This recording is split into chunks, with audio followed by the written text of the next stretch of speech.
We'll talk about a word for 2023, right? And it's a word that's going to guide you on your journey in 2023 to make sure that you stay focused on what's important to you. I'm going to talk about one specific word to give you an example of why it's important that the word that you choose is something you actually have control over. One of the most common words that I hear the women that I work with that they would choose is peace.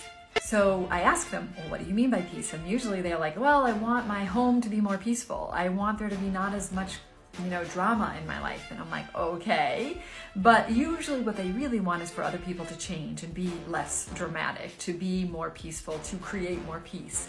What I invite people to do is always choose a word that brings you back to your own locus of control, which means your ability to not need the outside circumstances to be peaceful, but to say, I am going to be the beacon of peace. I'm going to be the person who chooses peace in this moment through regulating my nervous system, through breath, through walking away from that dramatic situation, through being the calm in the midst of the storm, whatever that may be. So choose your word with the idea that you are going to be that. You are going to embody that. Not that you're going to need your outside circumstances to change so that that you can feel that, but so that it guides you back to yourself over and over and over again.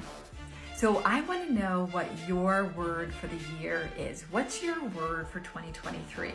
And after learning more about how to make sure that it's something that you're seeking to embody and that you are going to be the change of it rather than expecting the outside world to be that way, does that change your word?